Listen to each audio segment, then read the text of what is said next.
mangkana minkum maridon au ala safarin dinamakan jumlah asyartiyah.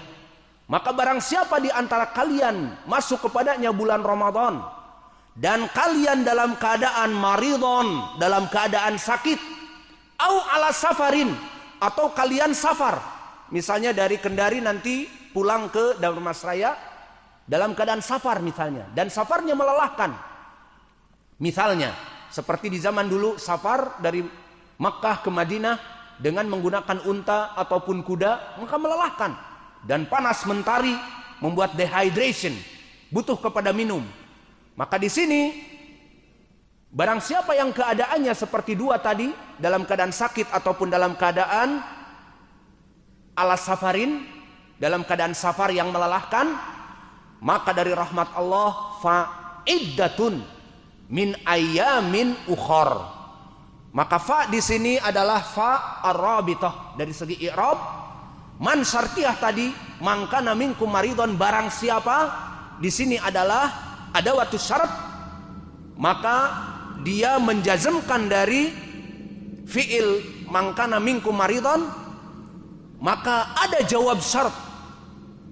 Jawab syaratnya fa'iddatun min ayamin ukhar, maka dihubungkan antara jawab syarat dengan fi'lu syarat dengan fa di sini dinamakan fa ar-rabithah, fa yang menyambungkan antara fi'lu syarat dengan jawab syarat.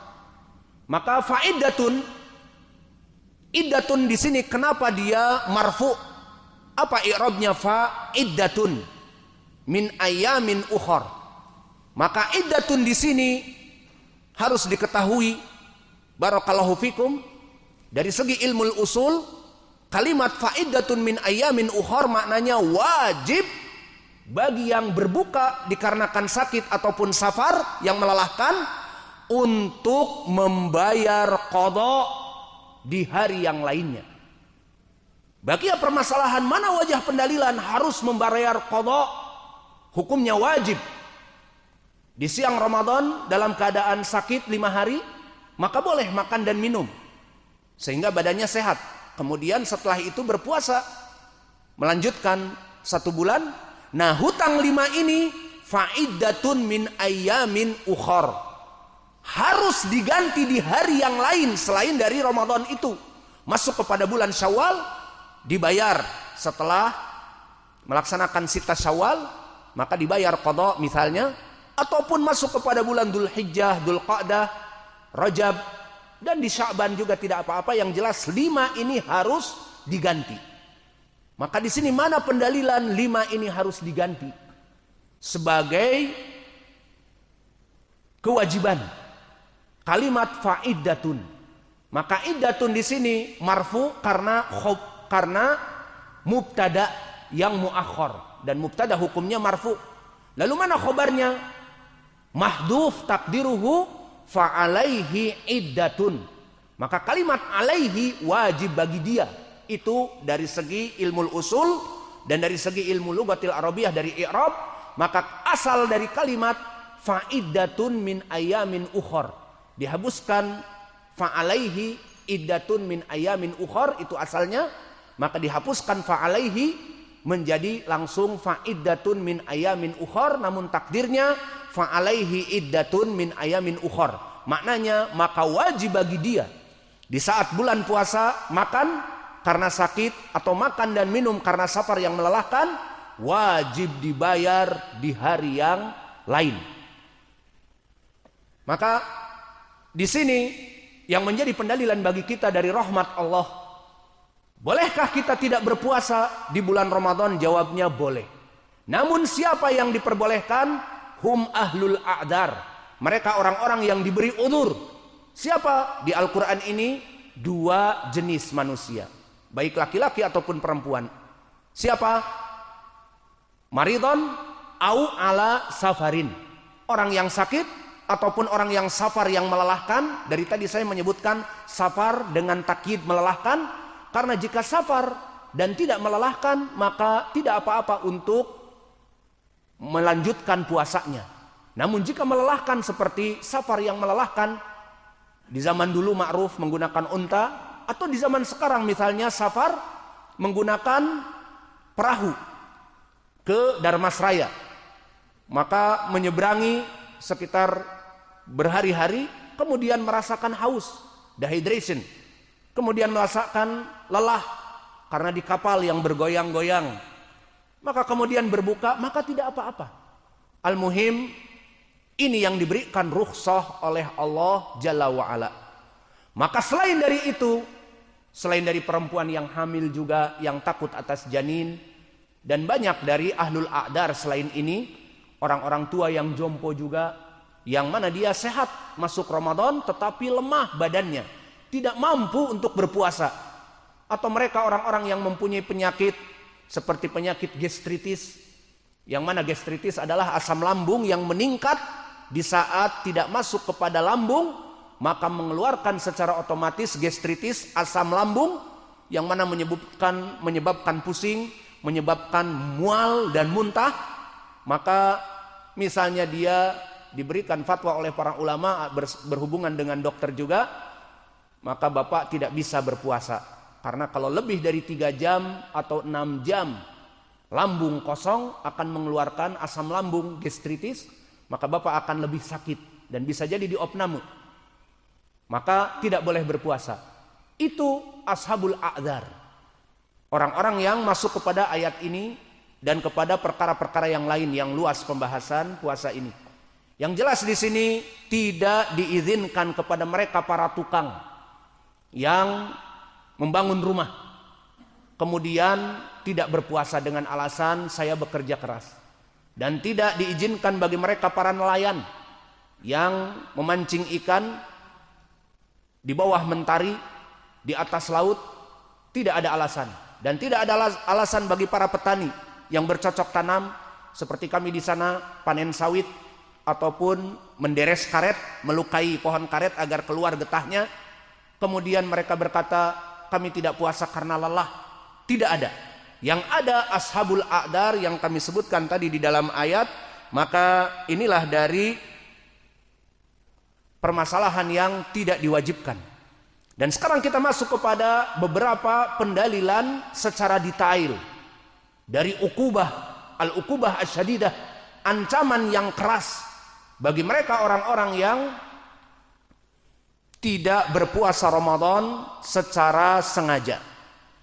Maka yang pertama, telah datang hadis yang sangat description, sangat detail kisahnya tentang permasalahan al-uqubah asyadidah, the punishment, ancaman yang keras bagi mereka orang-orang yang tidak melaksanakan puasa secara umum pendalilannya dan secara khusus. Adapun secara umum seperti datang di dalam ayat Al-Quran, Allah berfirman, "Falyahdharil ladina yukhalifuna an amrih an tusibahum fitnah au yusibahum adzabun alim."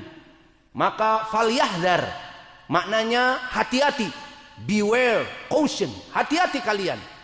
Falyahdharil ladina yukhalifuna an amrih, yang menyelisihi perintah Nabi, di mana Nabi memerintahkan puasa Ramadan wajib, maka kalian tidak berpuasa. Beware, caution, falyahdhar, hati-hati kalian dari ancaman Allah. Ini di Al-Quran bersifat umum bagi mereka orang-orang yang tidak berpuasa. Apa balasannya di dunia dan hari akhirah? Antusibahum fitnah. Disebutkan oleh para ulama makna ayat ini, bisa jadi orang-orang yang menyelisihi dari kewajiban-kewajiban yang didatangkan oleh Nabi kita. Karena perintah dari Nabi puasa Ramadan itu wajib, maka harus diikuti sesuai ayat Allah yang lainnya juga, wa ma atakumur rasul fakhudhu wa ma nahakum anhu fangtahu. Apa-apa yang datang dari perintah Nabi, ambillah, ikutilah. Wajib ya wajib. Dan apa-apa yang dilarang, fantahu, agar dijauhi. Maka di sini diwajibkan puasa Ramadan, wajib baginya untuk berpuasa.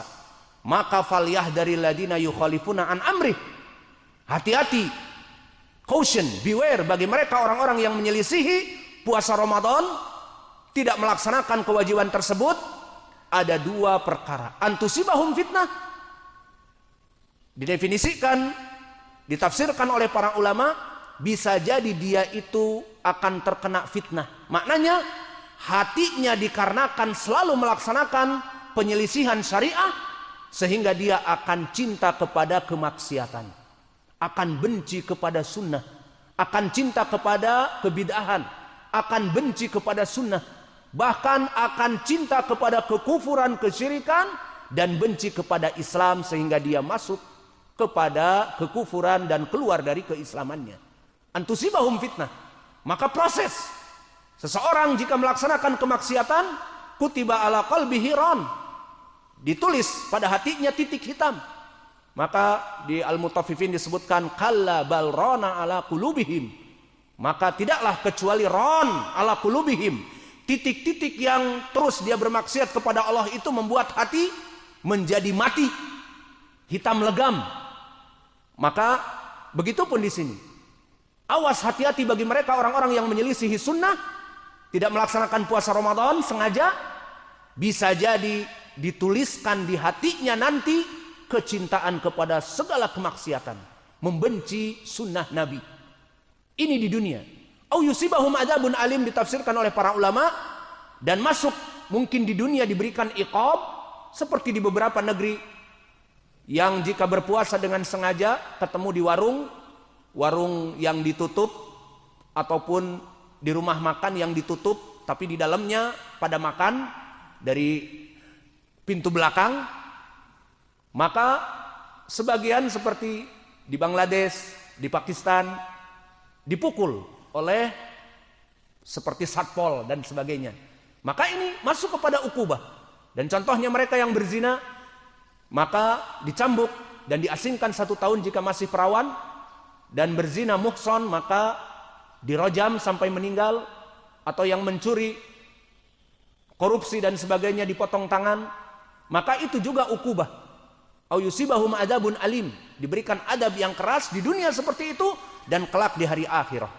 Maka ini dari pendalilan ukubah, ancaman yang keras dari Al-Quran yang bersifat umum.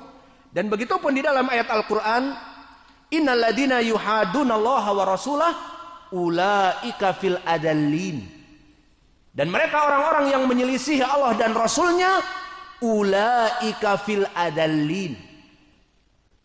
Syahidnya adalah mereka, they among the low, orang-orang yang rendah. Maka orang-orang yang rendah ini orang-orang yang menyelisihi perintah Allah dan Rasulnya. Lalu mana poin pendalilan? Ulaika fil adallin. Mereka adalah orang-orang yang terhina dan rendah. Maka kalimat al-adallin ini poin pendalilan kita. Mereka orang-orang yang lemah, orang-orang yang rendah di sisi Allah. Maka dari ilmi sarf, al-adallin dia adalah jamak dari al-adal. Al-adal adalah kehinaan, kerendahan. Maka al-adallin dia adalah jamak dengan tambahan ya dan nun, fil adallin majrur dengan fi, maka mufradnya, singularnya adalah adal. Maka jamaknya ataupun pluralnya adalah al-adallin, orang-orang yang terhina. Ini dari segi as-sarf, al-adallin jamak dari al-adal. Maka di dalam ucapan Allah ini, ulaika fil adallin, mereka itu dalam keadaan kehinaan, telah datang pula tafsir dari salaf. Maka telah datang tafsir ulaika fil adallin dari Mujahid, yang mana sanadnya anil Waraqah an Ibni Abi Najih dari Mujahid. Maka Ibnu Abi Najih adalah Abdullah, rawi yang thiqah, dan disebutkan oleh Imam Ibnu Hibban periwayatannya dari Mujahid melewati Qasim Ibnu Abi Bazah, dan dia rawi yang thiqah. Maka sanad ini sanad yang sahih. Berkata